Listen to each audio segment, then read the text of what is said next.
the holy martyr Sabinus of Egypt.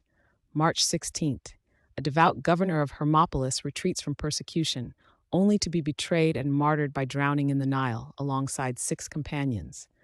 A heads up in the spirit of transparency. Please be advised that this content may include betrayal, persecution, torture, and martyrdom. In the latter part of the 3rd century, during the reign of Emperor Diocletian, a period of severe persecution against Christians began across the Roman Empire. In the midst of these trials, Saint Sabinus served as the governor of Hermopolis, a city located in Egypt.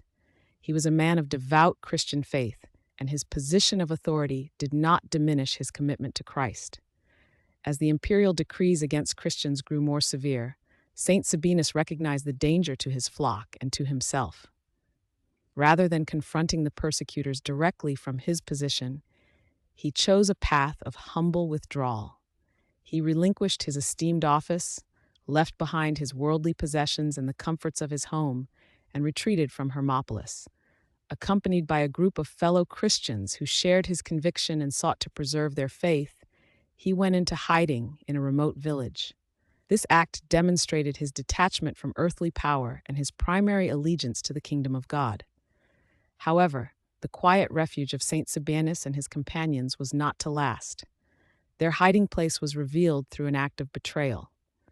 A man whom Saint Sabinus had previously shown great kindness, providing him with sustenance and financial aid in a time of need, accepted 2 gold coins to disclose the saint's location to the authorities. This act of treachery, driven by avarice, led soldiers directly to the village where Saint Sabinus and his 6 companions had sought sanctuary. Upon their discovery, Saint Sabinus and the 6 other Christians were apprehended.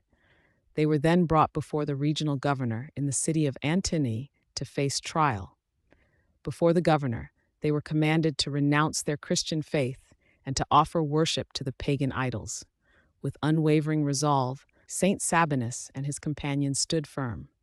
They boldly confessed their belief in the one true God and in his Son, Jesus Christ, refusing to compromise their spiritual conviction for the sake of worldly safety. Their confession was a clear witness to the truth of the gospel. For their steadfast refusal to deny Christ, the saints were subjected to a series of brutal tortures. They endured severe flogging, their bodies were scraped with sharp iron claws, and they were subjected to burning by fire. Each torment was intended to break their will and force them into apostasy. Yet, through all the suffering, the holy martyrs remained resolute. Their endurance was not by their own strength alone, but by the grace of God, which sustained them in their ordeal. They offered no resistance, but their spirits remained unbroken, their faith shining brightly amidst the darkness of their pain. When the persecutors realized that no amount of physical suffering could compel Saint Sabinus and his companions to abandon their faith, they pronounced the final sentence.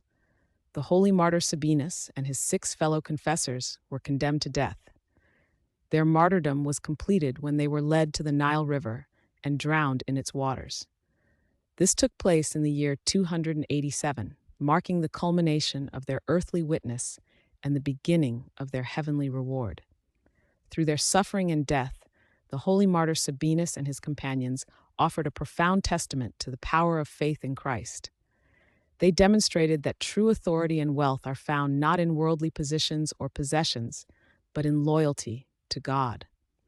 Their lives, from the governor's chair to the hidden village, and finally to the river of their martyrdom, provide an enduring example of Christian discipleship. They received crowns of martyrdom, becoming intercessors for all who call upon them, and a source of inspiration for believers to remain steadfast in their confession of Christ, even unto death.